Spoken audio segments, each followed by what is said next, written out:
whom dimensions the way we can think about time. We can think about time in terms of time progressing linearly, time progressing cyclically.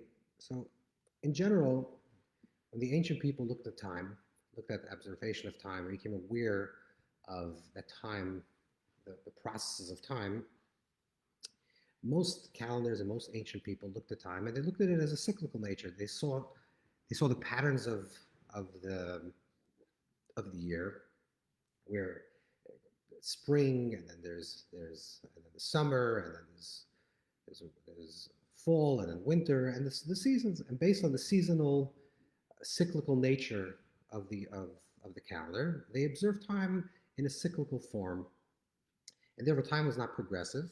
Time was just cycling. Every year, the same thing happens throughout the different seasons, and we're just cycling through time. There's no strong sense of past, or for that matter, of beginning, and therefore there's no strong sense of ending. Time was seen as something that always was, even if there was some type of mythology about the beginning of time, but certainly there was no sense of progressively moving forward in time, which means that we're moving towards a certain type of future. One of the big chidushim that the Torah revealed to the world was this idea of linear time.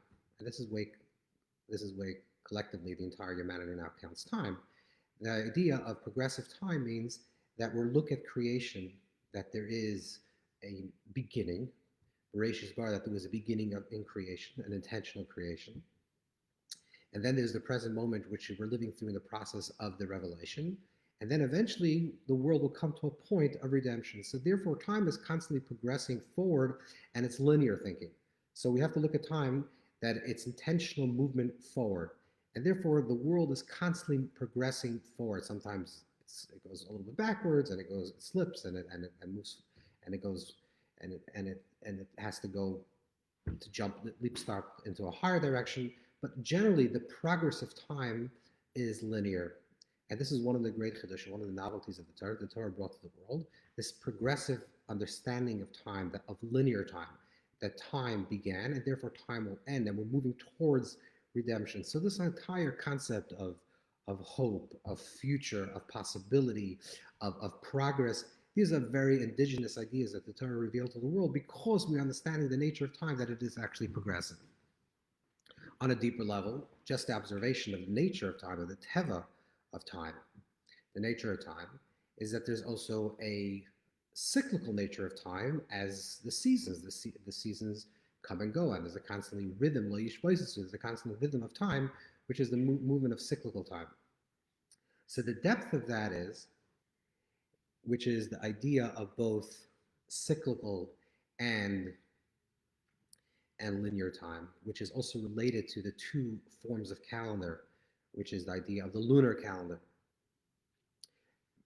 which is sort of progressive, because the lunar calendar represents that the moon waxes and wanes, and it progressively, constantly growing, getting bigger and smaller. So there's some certain sense of linearness, linear dimension to time, versus the cyclical nature of time, which is the solar time. And the Torah calendar, the Jewish calendar, is actually a synthesis between these two forms of time, which is a lunar calendar and a solar calendar, making sure that the seasons actually fall out exactly in the times of the months, and the months fall out exactly in the times of the right seasons.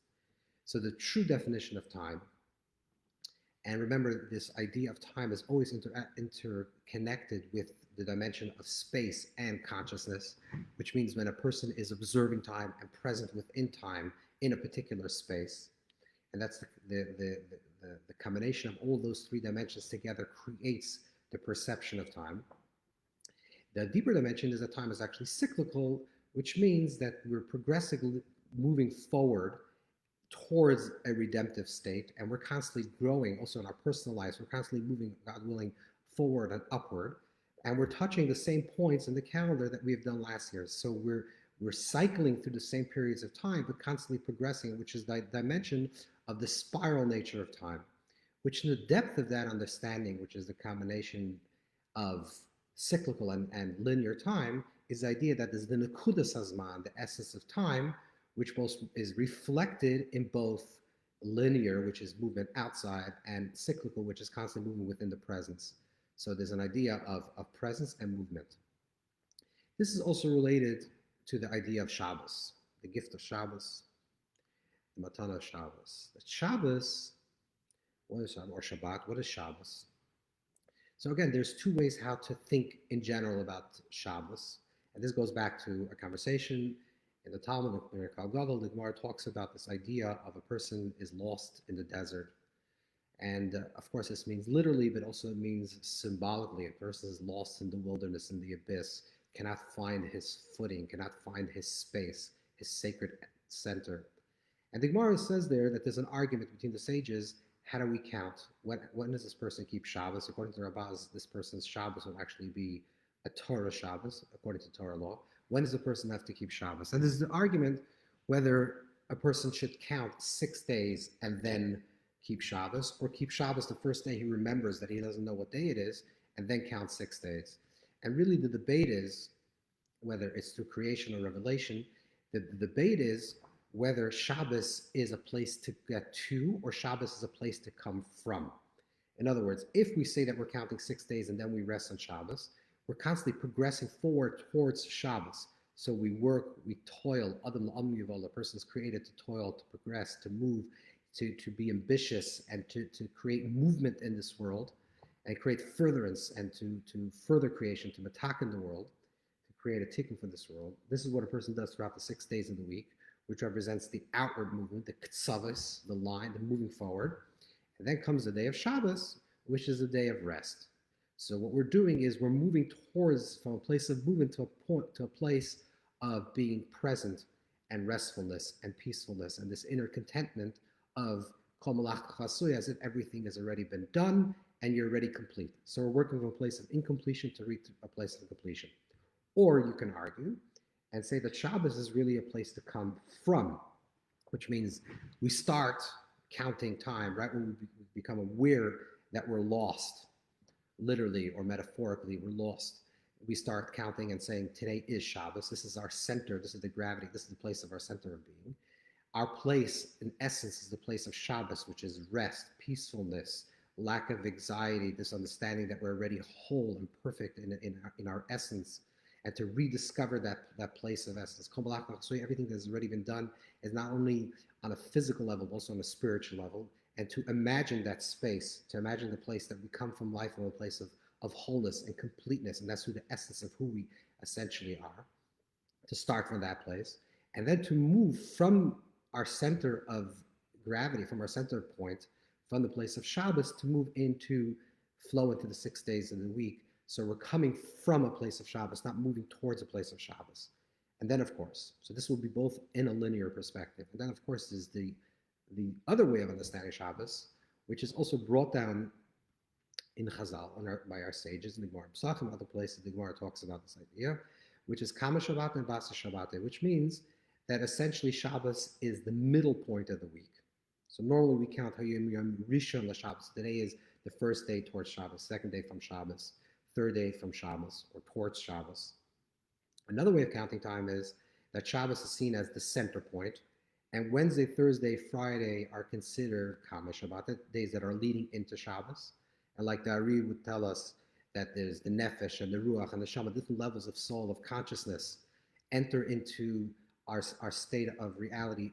In being Wednesday, we're already saying, we're entering into a Shabbos mode, and therefore we shouldn't schedule a cosmetic surgery that's not life-endangering surgery 3 days before Shabbos, or we shouldn't begin travel on a ship that's going to cause us to have friction and movement and seasickness, which is the idea of the opposite of Shabbos, which is stillness, 3 days before Shabbos. And then there's after Shabbos, Sunday, Monday, Tuesday, where the soul departs, the neshama, ruach, and nefesh depart on those 3 consecutive days. Those are also days, halachically, according to Jewish law, we're allowed to recite also Havdalah, because it's the end of that Shabbos. And in that sense, Shabbos is not the end of the week or the beginning of the week. Shabbos is actually the center point. And in that center point, it flows, the 3 days of the week flow forward, which is Sunday, Monday, Tuesday, and Wednesday, Thursday, Friday flow in the opposite direction, which means Wednesday, Thursday, Friday is moving towards Shabbos, and Sunday, Monday, Tuesday is moving from Shabbos, but Shabbos is actually the center point. So there is the idea of linear time, and then there's the idea of the Shabbos is the center, which means that it would be like the idea of the cyclical nature of time, because the definition of a cycle, the definition of a circle is that there's no beginning, there's no progressive movement. It's in cyclical time. But the essence of time, the essence of Shabbos would be that Shabbos is essentially the nekuda, the point of all time. If time, by definition, represents some form of movement, even if we talk about cyclical time, certainly if we talk about linear time, the idea of time is that it's digits that are progressive, even if it's moving in the same cycle, but it's some type of progressive, which represents the world of tenua, the world of movement, which is like a vibrational movement, which creation is created through some type of vibrational cosmic sound. Like Yom Hashem says, "Let there be light," and the world was created. In other words, there's some type of movement, outwardness of vibrational that's creating movement. So the essence of movement is actually the stillness, the silence. And the depth of that idea is that it's not only that we're going towards that place or coming from that place, but the depth of every single moment, the nekuda, the point of every single moment, which is outward flowing, then the point of that actual moment is the moment of Shabbos. And that gives us the power when a person is lost in the desert and doesn't know when Shabbos is, and they declare that this day is Shabbos, it actually becomes literally Shabbos for them, because there's the nekudas, there's the point of Shabbos within every single moment. Every single moment which is flowing, which represents an idea of movement, in the essence of that moment, there's actually the stillness, the silence, what the Kabbalists will call the atzilus, the level of presence, of where Hashem's presence is revealed within that moment. So there's the outer expression of time, the outer expression of self as well. The outer expression of self is the part of self that we're ambitious and we're progressive and we're constantly moving forward and we're forwarding progress within the world and constantly allowing for the shefa aliki, the divine presence, that's the divine flow that's coming into creation, to constantly be revealed into bigger goodness and to help more people and to bring greater light into this world. That's part of the tenua element of creation, the part of the movement element of creation. But in the essence of all of that, in the essence of movement, is the stillness and the stillness of time. And the stillness of time is the quietness of space, the quietness of time, the quietness of consciousness, which is always perfect and whole. And that's why there's a messianic idea of Yom Shekul Shabbos, that there'll come a time when every moment will be permeated with Shabbos, and every moment will be Shabbos. Yom Shekul, one day, a time when everything is Shabbos. What does that mean, that it will be a time of everything is Shabbos? It'll mean that it'll be a time when it'll be revealed the wholeness within creation and the wholeness within self.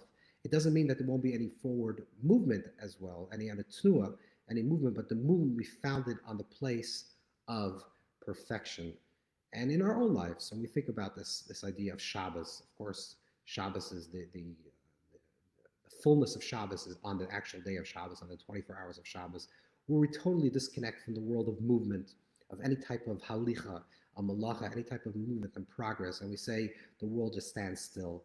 And it's certainly in our own level of consciousness, we say that we're still, we're perfect, we're whole, our families are whole, everything's very perfect. The world is ki'ilu in a messianic time. The world is as if, in our world of imagination, in our world of potential, the world is actually in this actual state already, where everything is already perfect.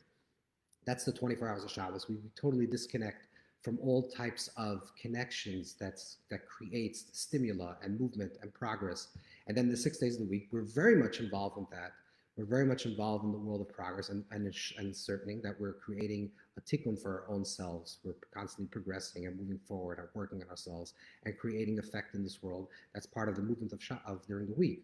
And the ultimate way to live would be to find in the Kudus Shabbos, the point of Shabbos, even within the weekday, to find the quality of Shabbos, which means that we move from a place of stillness, that we are progressive from a place of lack of anxiety.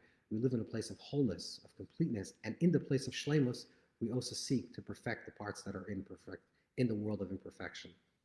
And that's the higher level of Shabbos.